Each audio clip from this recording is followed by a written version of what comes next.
As the new year has dawned on us for 2026, leaving behind a tumultuous 2025 where there's a lot of upheaval, a lot of change happening, a lot of dysfunction, the systems are malfunctioning, things are coming to a head. And as I looked out the window, as we are in Chicago right now, in Illinois, as the sun rose from this side, it was beautiful and bright after many days of dark and damp and foggy weather, which is typical to Chicago.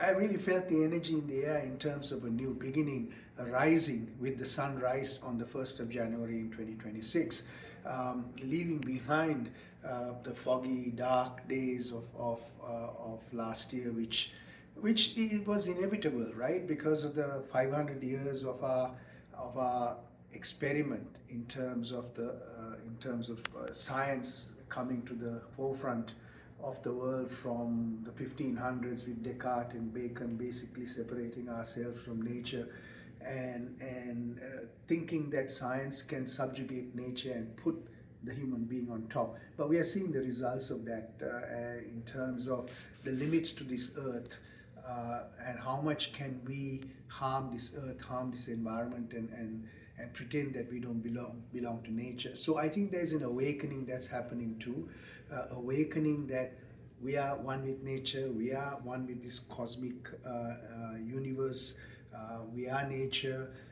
So that realization then humbles us to fall in line, to find a middle path rather than using extreme ways of using technology and trying to control everything around us. So if we find that balance and find that middle ground by awakening, that becomes then a much better way for us to coexist with nature and amongst each other too, because right now there's so much of separation amongst each other too, from color to religion to all of those separations, the new generation to older generation to genders. So all of those separations are coming as a result of this whole notion that we are separate from nature. The mind body has separated.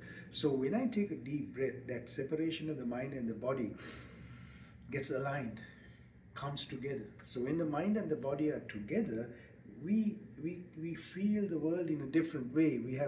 We realize, we're humbled by the fact that when I take that breath comes from the tree, from the soil, from the ocean, from this earth. And when I take that out breath, the out breath goes back to the tree, goes back to the soil. So this interconnected, interbeing, interrelated nature that we have, when we acknowledge that, we know that we cannot do something in a selfish, individualistic way. We have to cooperate and collaborate and coexist with each other by finding the balance and finding harmony, to live together somehow. And the only way I see that we can do that is to do the inner work, go internally, and awaken ourselves to the fact that we have to become present to the here and now, to acknowledge the nature around us, acknowledge the fact that I need other people too and other sentient beings to survive on this earth and thrive on this earth.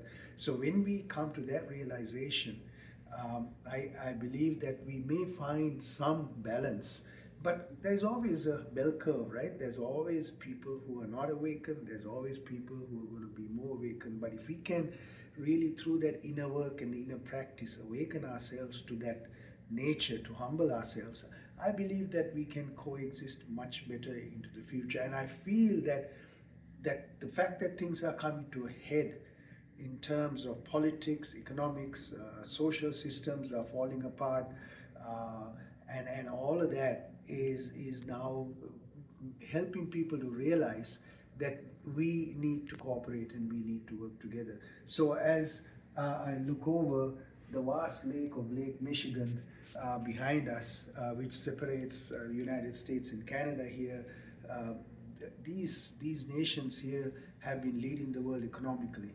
But now we are also seeing that it's becoming now a multipolar world.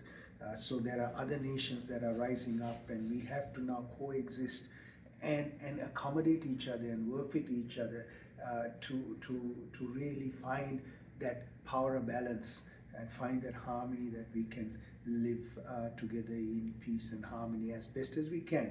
Because at the end of the day, there are a couple of basic tenets that the Buddhism teaches us too, in terms of the unsatisfactoriness of life. So there's suffering, and everything is impermanent and uncertain, and there's no such thing called self. So that notion of self then comes from our body, our feelings, our perceptions, our worldviews, our consciousness. But all of that is fleeting. That'll leave us, right? We're born and we will die. So that gives us a clue that in that period that we are going to live, that we must, can we live with peace and joy and happiness for most of the time. And we find that by going inward and becoming present through mindful awareness. So I want to leave that with you, thought with you. Take a deep breath. Say, observe to yourself, and exhale. Let's do that again. And now honor where this breath is coming from this earth. And then as we exhale, we also realize and honor the nourishment that we are giving back onto this earth and the trees as we live in harmony. So be well, be happy. Wish you a wonderful, wonderful 2026, new awakenings. So we have to awaken ourselves, new beginnings and new adventures. All right. Be well, be happy.